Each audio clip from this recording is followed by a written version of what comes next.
γιατί πραγματικά πλέον είναι για λύπηση αυτή η γυναίκα. Εντάξει, αν δεν έχει κάτι να κάνει, να ασχοληθεί με τη δουλειά της. Αφού τα ίδια σκατά είναι και η κόρη της. Τι να μαζέψει. Ανέλη πώς. Ακούς το επιχείρημα. Ποιος να με μαζέψει, καλέ. Εδώ δεν σε μαζεύει ο γιος που είναι ενήλικος. Άκου. Εσένα. Εμένα ποιος να με μαζέψει. Το πρόβλημά σου είναι ότι κάνω live. Το πρόβλημα είστε εσείς. Του Αλβανού, του Έντι. Έχετε πρίξει εδώ μέσα. Εσείς είστε το πρόβλημα. Για βουλώστε το. Για βάλτε κάτι διαφορετικό. Για κάντε άλλα live να δούμε, θα σας ακούει κανένας. Γιατί στριμώχτηκες πάλι να πάρεις τα ενία. Γιατί κανένας δεν πήγε καλά ό,τι κι αν ετοίμασε η Μπουρίνη. Αλλά μάντεψε. Και τα μεγάλα όπλα να βάλει όπως ξεκίνησαν, σας έχω γραμμένες πραγματικά εκεί που... Μωρή καριόλα, μωρή ξεφτυλισμένη, μωρή πατσαβούρα της ασφάλτου, ρε μουνόπανο, μεταχειρισμένο μουνόπανο. Μωρή. Σταμάτα εσύ, μην έρθεις.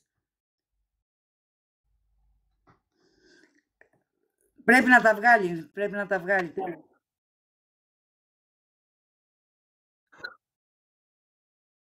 Μιλάς εσύ. Το καταλάβω. Καριόλα. Ή να κάνω και κακάκια. Άιντε, μπράβο. Να κάθεται να λέει συνέχεια για... Καλά μωρή, εγώ που σε ενοχλώ. Με είδες να ανοίγω live να σε απαντά που σε έκανα τρώνε την άλλη φορά με τραγούδια και νευρίασες.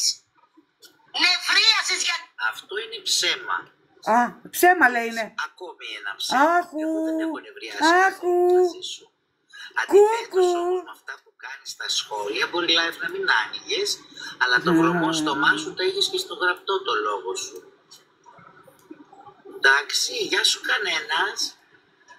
Κατάλαβες. Ποιον δουλεύεις τώρα, ας πούμε, τα άτομα που έχουν παρακολουθήσει σχεδόν όλα τα live. Εμένα που έχω ζήσει και σε ξέρω καλά πώς λειτουργείς, ή αυτούς τους μαλακίστες εκεί πέρα που νομίζετε ότι κάνατε ομάδα.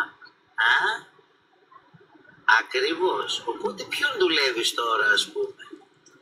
Και εφόσον εγώ, ας πούμε, κάνω τόσες πολλές ώρες, θα το ξαναπώ εγώ. Νοικοκυρά κοπέλα. Πάρε τηλέφωνο. Το κερατά. Καλύτερα τώρα.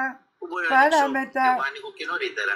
Και μέχρι που να κοιμηθώ και πάει και 12. Εσύ που είσαι αφού λες ότι εγώ κάνω τόσο πολύ... Όλα. Ό,τι έχω. Εγώ δεν έχω. Γραφικό, που μπορεί άμα το πατήσεις να γράφει και 50 ώρες, άμα να το προσπαθήσω. Να μείνω ανοιχτή καμιά 3-24 ώρες γιατί να το γουστάρουμε μαζί. Τι λες? Έτσι ακριβώς.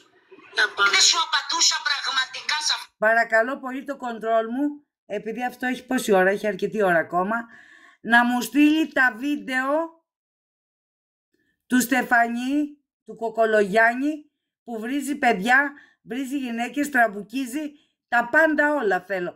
Τα πάντα όλα. Αύριο θα έχουμε special αφιέρωμα. Που έλεγες τις μαλακίες σου. Και δεν θα πάρεις πραγματικές απαντήσεις από εμένα. Δεν έχω μιλήσει για την πάρτι σου, θα το ξαναπώ. Άκου ψέματα. Και δεν σου ερώτησα ποτέ τίποτα. Άκου ψέματα. Ξέρω ακριβώς τα πάντα και κάθε σου κίνηση. Τι δεν καταλαβαίνεις? Εδώ μέσα στο TikTok, και δεν τα ξέρω εγώ, ξέρει όλος ο κόσμος. Έλα στην Ελλάδα και θα σου πω εγώ. Επιθετική δεν θα σου βγει πουθενά. Και ειλικρινά δεν πρόκειται να ξοδέψει ούτε €1. Την κατάδια τη δική σου δεν την έχει άλλο προφίλ. Οι άλλες όμως θα πάρουν αυτό που πρέπει να πληρώσουν και κάνα κατοστάρικο ακόμα. Δεν τρέχει και τίποτα. Αυτό που ζούμε μαζί σου, αυτή την κατάδια έχεις την πρωτιά εσύ. Τι έγινε Μαρή? Εκεί που δεν κάνεις live τρέχεις και κρεμιέσαι στα παράθυρα της Αλόγενης για τα coins. Εσύ που συχαινόσουν την Αλόγεν, αλλά έκανες το ρουφιάνο να περνάς και να μεταφέρεις πράγματα όπως είπε η άλλη πρώην φίλη σου, η Γραία από την Κόρινθο. Εσύ δεν ήσουν αυτοί που πούλησες και την παγουρά, έτσι δεν λέγατε στα live. Τι μιλάς εσύ μωρή ξεφτυλισμένα, μιλείς κανένας άνθρωπος της προκοπής καλέ, όχι εσύ. Τι. Και τώρα στο τέλος χωρίς την Κυριακή έκανες Red Bull την Αλίκη, την κορόιδευες πάλι, δεν έχεις αφήσει live της για live της και ξαφνικά. Αλίτσα της ασφαλτού, 100 θα είναι οι ώρες σου. Μπράβο Βασίλη.